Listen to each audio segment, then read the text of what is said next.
বিধানসভার বাইরের ছবিটা আপনারা দেখলেন কিভাবে কাগজ ছিঁড়ে কুটি কুটি করে বিক্ষোভ দেখিয়েছেন বিজেপি বিধায়করা। আর এখানেই মুখ্যমন্ত্রী স্মরণ করিয়ে দিয়েছেন বিধায়কদের কর্তব্য এবং সাংসদদের কর্তব্য। তিনি বলছেন যে প্রত্যেক দিন রোজ হাউস ভাঙচুর করাটা আমাদের কর্তব্য হতে পারে না। বিধানসভায় বিজেপির উদ্দেশ্যে তীব্র আক্রমণ শানিয়েছেন মুখ্যমন্ত্রী। পাল্টা বিজেপি বিধায়ক শঙ্কর ঘোষ তিনি বলছেন যে বিরোধী দলনেতা যেখানে অনুপস্থিত সেখানে উনি খালি মাঠে খেলতে চান। সদস্য না হয়ে বিধানসভা ভাঙচুরে নেতৃত্ব দিয়েছিলেন।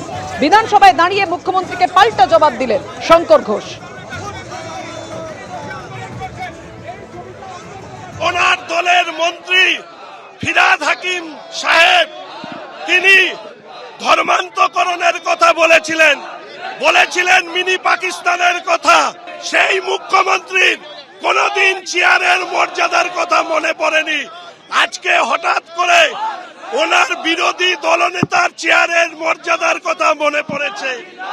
4 বার সাসপেন্ড করেছেন ওনাকে, 8 বার প্রিভিলেজ এনেছেন। ওনার একটাই অপরাধ, উনি তৃণমূল কংগ্রেসের দুর্নীতি মুখোশ টেনে ছিঁড়েছেন।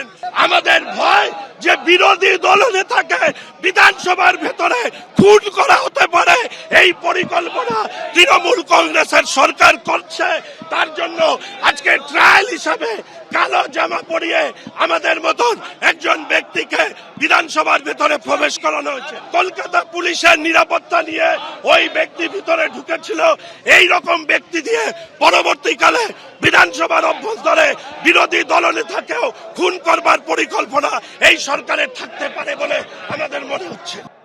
যে মুখ্যমন্ত্রীর উপস্থিতিতে আজকে আমাদের মতন কালো পোশাক পরে ভিডিও রেকর্ডিং করা হচ্ছিল এবং আমাদের বিশাল লাভা যখন বিষয়টি তুলে ধরে তখন ওই ব্যক্তি পালিয়ে যায়। মুখ্যমন্ত্রীর নিরাপত্তা বিঘ্নিত হতে পারে, তবে আমরা বুঝেছি যে মুখ্যমন্ত্রীর দলের নির্দেশেই উনি ভিতরে ঢুকেছেন, অর্থাৎ প্রোটেকশন ছিল। আমাদের ভয় যে বিরোধী দলনেতাকে বিধানসভার ভেতরে খুন করা হতে পারে, এই পরিকল্পনা তৃণমূল কংগ্রেসের সরকার করছে। তার জন্য আজকে ট্রায়াল হিসাবে কালো জামা পরিয়ে আমাদের মতন একজন ব্যক্তিকে বিধানসভার ভেতরে প্রবেশ করানো হয়েছে। কলকাতা পুলিশের নিরাপত্তা নিয়ে ওই ব্যক্তি ভিতরে ঢুকেছিল। এই রকম ব্যক্তি দিয়ে পরবর্তীকালে বিধানসভার অভ্যন্তরে বিরোধী দলনেতাকেও খুন করবার পরিকল্পনা এই সরকারের থাকতে পারে বলে আমাদের মনে হচ্ছে। যাদবপুর বিশ্ববিদ্যালয়ে ভেতরে বাইরে মিটিং মিছিলে নিষেধাজ্ঞা প্রত্যাহার করে নিলেন মাননীয় বিচারপতি তীর্থঙ্কর ঘোষ। এর আগে আপনারা জানেন কর্মসূচির জন্য যে নিষেধাজ্ঞা ছিল সেটা আগের মতোই নিয়ম মেনে পুলিশের কাছে আবেদন করতে হবে এবং আগের নিষেধাজ্ঞা প্রত্যাহার করে নির্দেশ দিয়েছেন বিচারপতি তীর্থঙ্কর ঘোষ। বিজেপির মিছিল সংক্রান্ত মামলার প্রেক্ষিতে 7ই মার্চ হাইকোর্টের নিষেধাজ্ঞা, 13ই মার্চ বা পরবর্তী নির্দেশ না দেওয়া পর্যন্ত বহাল নিষেধাজ্ঞা আজ প্রত্যাহার।